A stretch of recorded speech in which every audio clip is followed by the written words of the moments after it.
ये है मुनमुन के लिए सूट।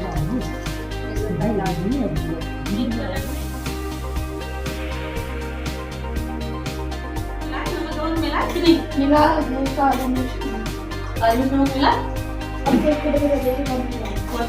हेलो राधे राधे दोस्तों, स्वागत है आप सभी का मेरे आज के इस ब्लॉग में। कैसे हो आप सब? अच्छे हैं ना? आई होप आप सभी लोग बढ़िया होंगे, मज़े में होंगे। मैं भी अच्छी हूँ। और अभी हो रहा है मंडे की शाम का टाइम। सो मैं यहाँ पर शाम के खाने पीने की तैयारी कर रही हूँ, सब्जी वगैरह काट के रख रही हूँ। और अभी टाइम 5:30 बजे के आसपास का हो रहा है। देखिए धूप भी निकल रही है, गेट खुला हुआ है ना बाहर का, तो रोशनी अंदर आ रही है। दादी बैठी हुई हैं आराम से, तो यहाँ से बैठ कर के बाहर का नज़ारा ले रही है, कौन आ रहा है कौन जा रहा है। और हमारे यहाँ ना शाम को खाना पीना जल्दी हो जाता है, सुबह भी जल्दी हो जाता है, तो इसलिए फिर मैं 5 बजे से खाने पीने के काम में लग जाती हूँ।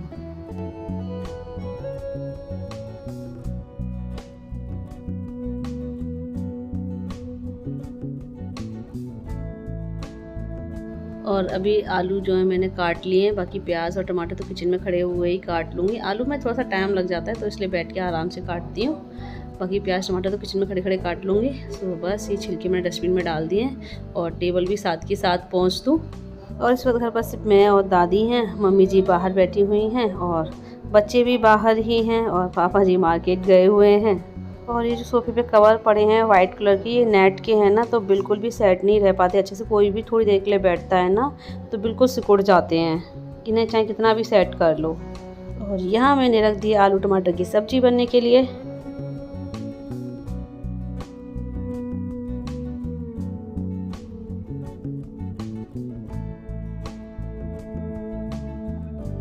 और अभी फटाफट से लगी हूँ रोटियाँ सेकने में, क्योंकि मम्मी जी पापा जी दादी सब खाने के लिए बैठे हुए हैं, तो मैं रोटियाँ सेकती जा रही हूँ और मुनमुन जो है सबको खाना सर्व करती जा रही है। और इस चूल्हे की इस बर्नर ने जिसमें मैं रोटियाँ सेक रही हूँ बहुत परेशान कर रखा है। कच्ची लौ दे रहा है, और लौ मतलब इतनी तेज़ होती है कि जो ऊपर अलमारी है उससे टच हो जाती है, कभी कभी तो डर लगता है। और बर्तन वगैरह सब काले पड़ जाते हैं, और रोटियाँ में भी मतलब थोड़ा सा कालापन आ रहा है, इतनी कच्ची लौ दे रही है ये। और इससे बर्तन भी ना ऐसे काले हो जाते हैं नीचे से। जब बर्तन साफ़ करो ना तो पूरे हाथ भी, नेल्स वगैरह सब काले पड़ जाते हैं। और मैं साबुन से बहुत रगड़ रगड़ के साफ़ करती हूँ, तब कहीं साफ़ होते हैं, लेकिन फिर भी नेल्स पे कालापन रह जाता है। अब मैंने मम्मी जी को बता तो दिया, तो कोई चूल्हा सही करने वाला आए तो फिर उससे ये सही कराया जाए। और ये लीजिए आपसे बात करते करते सबका खाना पीना भी हो गया, स्लैब भी साफ़ कर दी, चूल्हा वगैरह सब साफ़ कर दिया, और मेरे बर्तन भी धुलने को आ गए हैं। सबका खाना पीना हो गया, बस मैं रह गई। तो बस ये सारे काम से फ्री हो करके मैं भी खाना खाऊंगी। और जिसमें ये कप रखे रहते हैं वो स्टैंड नीचे रखा हुआ था पहले, लेकिन अब मैंने ऊपर रख दिया है, तो अब मुझे बर्तन धुलने में दिक्कत नहीं आती है, स्पेस हो गया है स्लैब पे।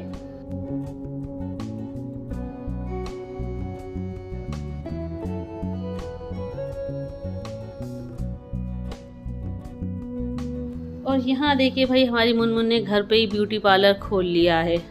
और यहाँ पर ये हमारी जिठानी पूनम दीदी उनकी बेटी के बाल स्ट्रेट कर रही है प्रेस से, वो भी प्रेस से। और तो ये पूनम दीदी की प्रेस थी, उसे तनु साथ में लेकर के आई थी, तो ये मुझे काफ़ी हैवी लग रही थी। तो फिर मैंने मुनमुन से बोला, मैंने ये काफ़ी हैवी है, इससे दिक्कत आ रही होगी, ये हमारी वाली जो प्रेस है वो से ले, ये लाइट वेट है, इससे जो है अच्छे से होंगे। और मुनमुन प्रेस से बाल जो है स्ट्रेट कर लेती है, अपने कई बार स्ट्रेट कर चुकी है। स्ट्रेटनर वो नहीं लेती, क्योंकि जीजा जी जो है ज़्यादा मतलब इन सब चीज़ों में विश्वास नहीं करते, ना ही पैसे खर्च करने देते इन सब चीज़ों पे। तो मुनमुन को कई फंक्शन में जाना होता है, तो वो प्रेस से ही अपने बाल स्ट्रेट कर लेती है। और जब जेठानी जी को पता चला कि भाई मुनमुन बाल स्ट्रेट कर लेती है, तो फिर उन्होंने बोला कि हमारी तनु के भी बाल स्ट्रेट कर दो। तो उसके जो है हेयर वॉश नहीं थे, तो अच्छे से हुए नहीं थे, बट फिर भी थोड़े बहुत मुनमुन ने कर दिए थे। फिर इससे बोला था कि हेयर वॉश करके आना कल, तब मैं अच्छे से करूँगी। बिना हेयर वॉश के अच्छे से हो नहीं रहे थे, क्योंकि बाल बहुत उलझे उलझे थे और कर्ली भी हो रहे थे।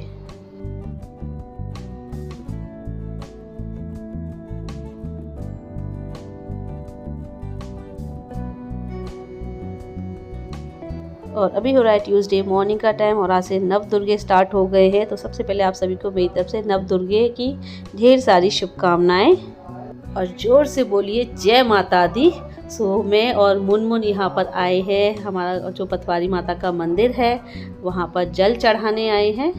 और फास्ट तो मैंने रखा नहीं है, पर मैंने कहा पूजा पाठ तो कर लेनी चाहिए। और वैसे भी ऐसे टाइम पे जितना पूजा पाठ करो ना उतना अच्छा रहता है। सो फास्ट नहीं रखा मैंने, लेकिन मैंने पूजा पाठ अपनी पूरी की है, जो भी मैं अपना डेली करती हूँ। और आज दुर्गा चालीसा का भी पाठ किया है मैंने, और जल चढ़ाने आ गई हूँ। मैं यहाँ पे कम से कम 9 दिन जल तो चढ़ा ही दूँ मैं।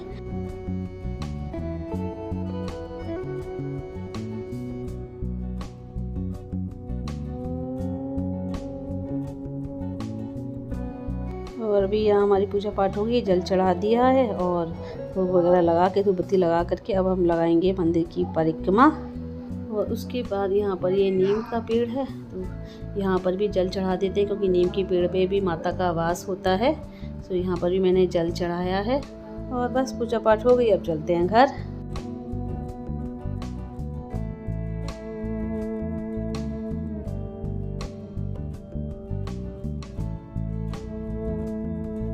और पूजा करने के बाद खाना वगैरह खा पी करके सारे काम से फ्री हो करके मैं सो ही रही थी कि जिठानी जी पूनम दीदी का फ़ोन आ गया कि साड़ी वाले भैया आए हैं, साड़ी वगैरह लेनी हो, पूछा तुझे शादी के लिए तो देख ले, क्योंकि भाई देवर की शादी है घर में। सो मैं फिर यहाँ पर आ गई। मैंने चलो अगर देख लेते हैं, समझ में आती है तो ले लेंगे साड़ी। और इन भैया से मैं पहले भी साड़ी ले चुकी है, जो मैं ग्रीन कलर की साड़ी पहने बैठी हुई, अभी मैंने इन्हीं भैया से ली है। तो कपड़ा अच्छा निकलता है इनका। और मैं यहाँ पर बहुत सारी साड़ियाँ देख रही थी, तो मतलब इनके पास पार्टी वेयर साड़ी भी होती है, डेली वेयर साड़ी भी होती हैं, हर तरीके की साड़ी थी। तो मैं देख रही थी कि मतलब मुझे मतलब डेली पर्पज़ से भी देख लूँगी 1-2 साड़ी, और शादी में पहनने के लिए तो मेरे पास हैं बहुत सारी, मतलब और छोटे मोटे फंक्शन में पहनने के लिए चाहिए होती है। तो मैंने वही देख रही थी, पसंद कर रही थी यहाँ पर। तो मैंने बहुत सारी साड़ियाँ देखी थी और मुझे 2 साड़ियाँ पसंद भी आईं। और लेकिन जो रेट मैंने लगाया उसमें भैया दे नहीं रहे थे, और भैया जो रेट बता रहे थे वो मुझे थोड़े से ज़्यादा लग रहे थे। पता नहीं इस बार इतने रेट क्यों लगा रहे थे, वैसे तो सही रेट में दे देते हैं, लेकिन इस बार इन्होंने मुझे नहीं दी। तो फिर मैंने ली नहीं। मैंने कहा नहीं, अगर आप मुझे इतने में दे रहे हो तो ठीक है, नहीं दे रहे हो तो फिर रहने दो, कोई बात नहीं।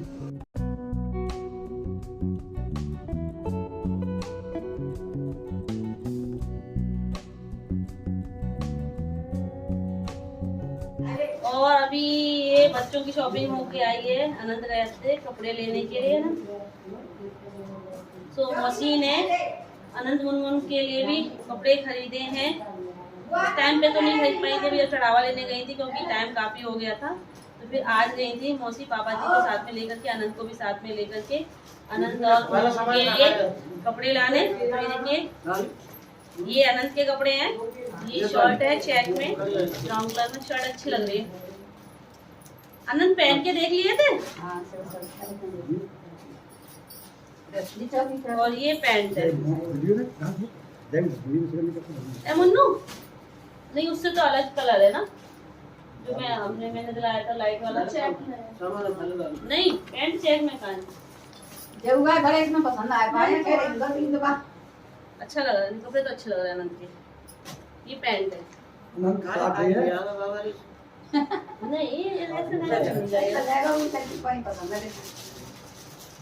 सही लगेगा अच्छा कलर।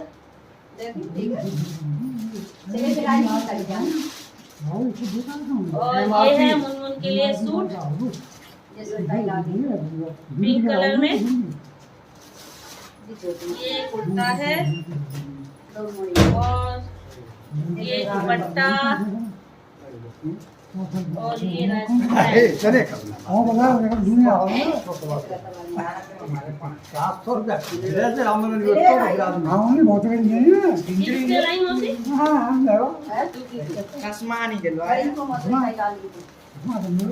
सूट लाई क्या है? अच्छा फ्रॉक है, पहनने का अच्छा फ्रॉक है, चिट वाला अच्छी लग रही है फ्रॉक। नाना पे आता ही चिट दासी जैसी सही आ जाएगी वैसी वाली इली कर रही तुम्हारे वो 12 को जाता तो बड़े बड़े ही सही रहते हैं। मैं सोच रही हूं ऐसी ले फ्रॉक तो वैसे भी नीचे तक चल जाती है। मालूम पड़ी कानो का सुननो कहेगा नहीं बात नहीं पल्ला देखो के अलग नहीं पल्ला तो सुन मेरा वही फुल टाइट कर देगा वीडियो ना बस वीडियो हां वो से ढीली सही देता हूं मुन के तो है जहां पर खाना खाया उसे करे वीडियो बना रहे ना सर सही हां करो आप तुम्हारे हिसाब से काट नहीं रहे मैं तो ना कोई तो पर आप चलिए पसंद से ले तो मैं तो गई नहीं कही तो मैं चले दिए गई नहीं अरे तो जान दो कुर्ती सलवार है कुर्ती सलवार पहन लो हाँ, सही है, बढ़िया फिटिंग करवा दी। ठीक है कलर में सही लगेगा जान और तुम तो है गर्मी में बढ़िया आराम देखो निकालता है सही निकालता मैंने कहता था निकाला भाई तब अनंत ने तो बाजी मान ली, देखो बढ़िया तो फिर आया अनंत। बहुत पसंद नहीं नकली का दुकान पे अरे 3-4 दुकान फैला कर दे और ये तो मजे पे गए मोरा पसंद आ रे मोरा है कि 8-10 दिन कराने तो वही करता है वरना नहीं मांगे भी पाए बुको में ऐसा नानी लागो ना ये उनके लिए होंगे, मैं गरम बुक में प्रतिभा के लड़के के लिए, ये छोटे वाले के लिए, बड़े वाले के प्रतिभा के हां अच्छे लग रहे हैं। ये बड़े के हैं मुझे सुविधा है छोटी लड़की के लिए, सही है। अरे 4-5 दिन में ये फ्री है भाई हाँ सही है दे दो मौसी जी। और मौसी जी अनंत मुनमुन के साथ साथ अपनी दोनों बेटियों श्वेता दीदी प्रतिभा दीदी उन दोनों के बच्चों के लिए भी कपड़े लेके आई हैं। तो श्वेता दीदी पे 2 लड़कियां हैं और प्रतिभा पे 2 लड़के हैं, तो दोनों के लिए ही मतलब चारों बच्चों के लिए कपड़े लेकर के आई हैं मौसी। तो वही मैंने अभी आपको दिखाए थे। और ये चौकी पे बिछाने के लिए मैट लेकर के आई हैं मौसी, क्योंकि अब लगन वगैरह में ज़रूरत पड़ेगी, लड़का चौकी पे बैठेगा तो ज़रूरत पड़ेगी, तो इसलिए मुझे मौसी ले चाहिए। ये भी अच्छा लग रहा था मुझे, तो मैं पापा जी से बोल रही थी, मैंने पापा जी एक हमारे घर में भी होना चाहिए चौकी पे बिछाने के लिए, क्योंकि पूजा पाठ जब करते हैं तो फिर हमें ढूंढना पड़ता है, कब ब्लाउज़ का पीस ढूंढना पड़ता है। तो मैंने कहा एक अपने घर के लिए भी लेकर के आएंगे ऐसा। और भाई आज अनंत की तो मौज आ गई, लेकिन हमारी मुनमुन निराश हो गई, क्योंकि अनंत को तो अपनी मनपसंद कपड़े मिल गए, लेकिन मुनमुन को जो है सूट पहनने का ज़्यादा शौक़ नहीं है, पहनती है पर इतना नहीं है, उसे जो है जीन्स टॉप चाहिए था। तो मैं मुनमुन से बोल रही थी, मैंने कोई बात नहीं, मौसी ने सूट दिला दिया है और मम्मी जी पापा जी से जीन्स टॉप ले लेना, डबल हो जाएंगे। और मुनमुन से हमने बोला कि मैंने एक बार पहन के तो देख, बहुत अच्छा लग रहा है सूट। तो वाकई में सूट अच्छा लग रहा था, बस थोड़ी सी फिटिंग होनी है इसकी। और सूट पहनने के बाद खुद भी बोल रही थी कि वैसे तो अच्छा लग रहा है, कि जीन्स टॉप होते तो और अच्छी बात होती।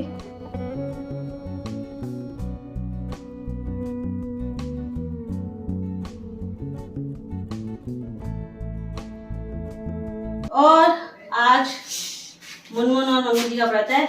मम्मी जी से तो बहुत मना किया था, क्योंकि दवाई चल रही है, व्रत मत रखो, लेकिन माना नहीं, क्योंकि उन्होंने पहले बोल रखा था कि मेरी मम्मी जी की आंखों में थोड़ी सी प्रॉब्लम हो रही, तो उन्होंने बोल दिया था कि मेरी आंखें सही बनी रहें तो वो व्रत रखेंगी। तो सबके मना करने के बावजूद भी मानी नहीं, उन्होंने आज व्रत रखा है। हम तो इसलिए मना कर रहे थे क्योंकि दवाइयाँ वगैरह खानी होती हैं और फिर भूखे पेट रहने से डायबिटीज़ और बढ़ती है। चलो व्रत रखा है, तो मैं यहाँ पर बना रही हूँ कुट्टू के आटे की पकौड़ी। ये मुनमुन ने आलू काट के और ये घोल करके तैयार करके रखा हुआ है, और घोल थोड़ा कुछ ज़्यादा ही पतला कर दिया मुनमुन। छाना था क्या था? पानी छोड़ जाता है, वो अपने आप ही छोड़ जाता है, इतना भी गाढ़ा कर लेगी। देखा होगा ना अपने घर में, गाढ़ा कर भी लोगे ना तो थोड़ी देर बाद अपने आप वो पानी छोड़ देगा। हाथ से उसमें कुछ मिला है, नमक वमक मिला है कि नहीं? मिला है, काली मिर्च नमक। काली मिर्च नमक मिला? अब देख के पता चलेगा कम नहीं जाएगा, थोड़ा सा पतला ही कर दिया है। और मुनमुन ने घोल कुछ ज़्यादा ही पतला कर दिया है, तो बिल्कुल ही पता ही नहीं चल रहा है, ऐसा लग रहा है जैसे मैं सिर्फ आलू फ्राई कर रही हूँ, लग ही नहीं रहा कि कुट्टू के आटे की पकौड़ी बना रही हूँ। चलो उसकी भी कोई गलती नहीं है, जानबूझ के उसने नहीं किया, धोखे से पानी ज़्यादा पड़ गया, बट चलो कोई नहीं, यही समझ लीजिए आलू फ्राई है, ये फ्राई कर रही हूँ आलू।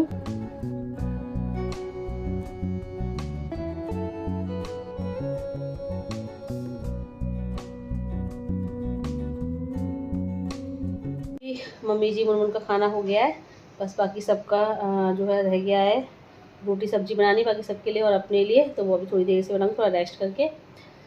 और घर में चली देवर की शादी की तैयारियां जोरों शोरों से, शॉपिंग पे शॉपिंग हो रही है, कभी किसी की शॉपिंग, कभी किसी की शॉपिंग, कभी दूल्हे की, कभी दुल्हन के लिए, तो कभी जो है घर वालों की शॉपिंग चल रही है। आज बच्चों की शॉपिंग होकर के आई है, और मैं तो भाई शॉपिंग पे जा नहीं सकती, क्योंकि भाई 8th मंथ स्टार्ट हो गया, तो मेरे ऊपर लगी है पाबंदियाँ। सासू माँ ने मना किया है या मैं कहीं भी बाहर नहीं जा सकती, कोई शॉपिंग करने मार्केट वगैरह कहीं नहीं जा सकती हूँ मैं। उनका कहना भी सही है, जो भी कह रही मेरे भले के लिए है, तो बात तो माननी पड़ेगी उनकी।